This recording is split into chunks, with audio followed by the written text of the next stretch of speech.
Our guest today is Sara Sheperd, and she is playing Carole King in beautiful The Carole King Musical on the national Broadway tours. How cool is that?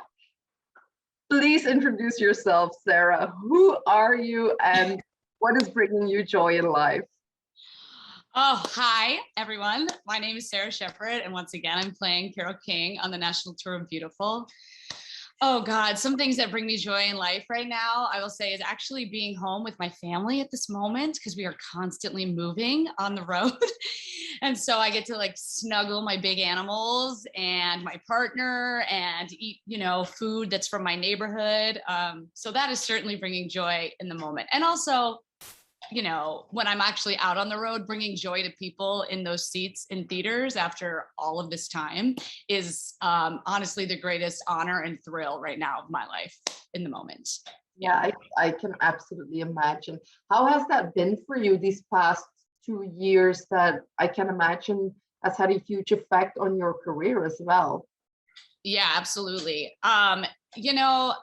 It's interesting. I feel like I had seen a lot of friends sort of able to pivot. They had sort of another thing of like, oh, well, maybe if this career isn't happening right now, what else do I love? And I'll be honest, that did not happen for me. I spent a lot of time on this couch watching shows on Netflix. I just didn't have something that I to turn to really at the moment. And, I had also come off of, I was on Broadway with this show for 6 years straight, which is a very long time. And I mean, so grateful. But it's a very long time for an 8-show week schedule, missing holidays, huge family events, it's just sort of expected of us when you're in this profession. And so there was this thought of like, wow, the whole world is in the same boat right now. And I'm like, the hustle is sort of like the hustle of what we do every day of like, oh God, when's the next audition? When's the next thing? Is just kind of like out of the equation. And I kind of just let myself be and become a slug on this couch for a moment. and then, eventually you'd start to get a little like, okay, antsy. But that is kind of how my pandemic went, to be very honest.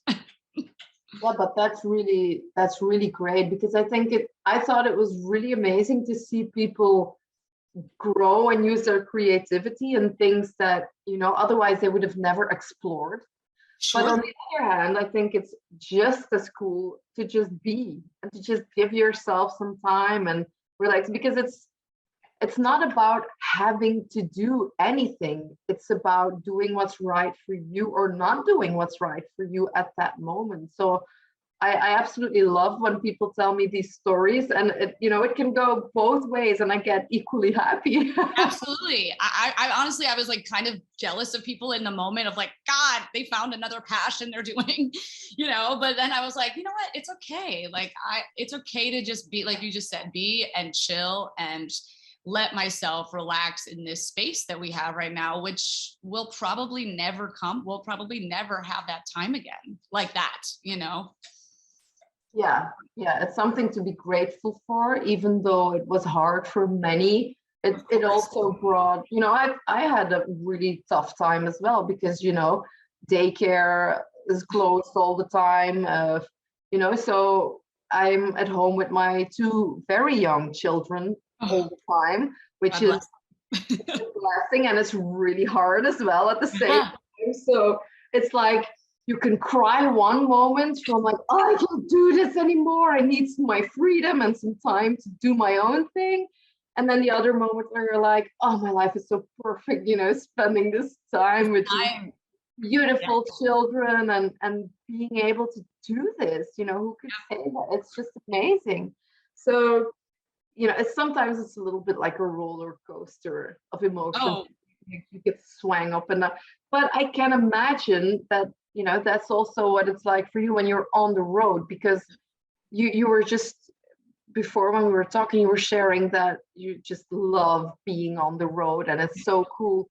But constantly moving and traveling, it also has a downside, of course, because like you just said, you're missing a family, big events, when something is going on, you're always the person who can't make it. So yeah, what do you do to cope with that? Yeah, you're right. I mean, I love being on the road. It's amazing being paid to travel and do what we love, which is absolutely incredible.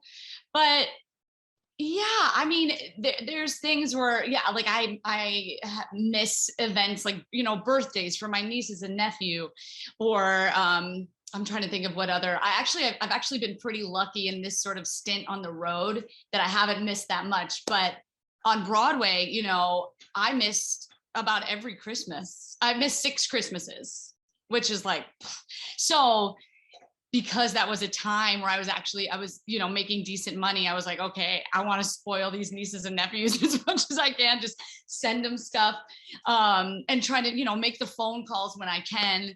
But it is definitely challenging. And in the same respect, it's challenging to perform while being on the road, constantly changing climates, whether it's dry or incredibly humid, or allergies because you're in a different city. So I have definitely found little tricks for myself, or I'm learning, because I haven't been on the road in 10 years and I didn't play a part like this when I was on the road.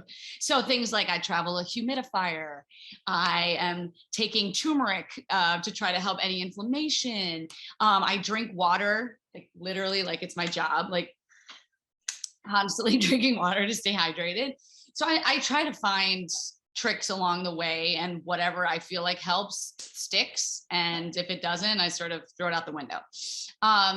But it is a constant like navigation and trying to be aware of my body and what I need. I think about sleep too is huge. We're constantly sleeping on different beds, different mattresses. Like that's a huge thing. So I really try to be in tune to my body. Like if I feel like I need a nap, I'm going to take a nap, because that is the way I can walk into work and do my job because my body is saying, you need this in this moment. So it's really trying to be as in tune to my body and my physically and emotionally, like what I need in that moment to be able to do my job to the best of my ability. So yeah, if I get it right, it's almost like you're intuitively feeling what you need. Definitely. Yeah. Definitely. Yeah. So like, I mean, my typical running is a huge thing for me. It wakes me up. It gets my breath moving, which helps my voice immensely. And I've always not always been a runner, but in the last 10, 15 years, that's been my sort of form of exercise. But I've learned in doing the show, like it helps my voice so much, just get awake with the breath moving through it. So that is huge for me. And then, yeah, like I was just saying before, in terms of like, wow, if I'm feeling a little under, if I need to take a nap, I'll do it. It is truly just being in tune with what I need in the moment. Yeah. Yeah, I love that. I think that society sort of taught us not to do that, even from, when we're children, because you have to eat at this hour, you have to be at this hour, you can play at this hour. So yeah, I think it's really interesting. Someone was sharing with me about intuitively eating the other day, and I thought, oh my God, that sounds like so liberating. How is that possible? Eating intuitively, not thinking, oh, it's 12 o'clock, so yes, now I need to eat. Right. Because I can feel that my body is already programmed. If I see that it's noon, my belly will start growling like, like I haven't had food for 3 days, or just because it knows it's noon. So it's really crazy how that works, because very often we're not even hungry, but we're just thirsty, for example. I think that's so funny how that works. Definitely. Yeah, the eating is interesting on the road too, because I think about when I have to fit into my costumes and like what feels comfortable. I actually do put myself on a little bit more of a schedule than I even would, probably not on the job, to say, okay, I don't want to eat an hour before I have to put on these costumes because it makes me uncomfortable. Yeah. But that is not how I would necessarily live in life. I want to eat, when I'm hungry, actually hungry. So it's the balance of both for sure.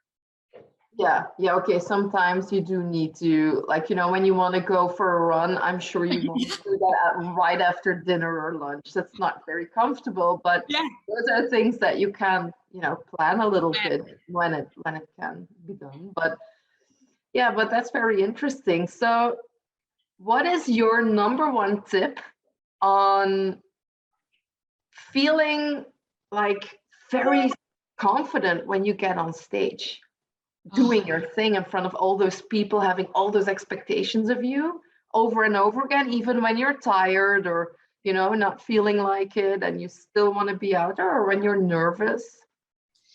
Oh, it's such a great question. And honestly, I think practice and time has so much to do with this, because I can, believe I'm confident, or I can sort of boost myself up. But to be very honest, in this particular role, it was repetition, and honestly, the chance to be able to do it multiple times in a row has helped me so much in my confidence.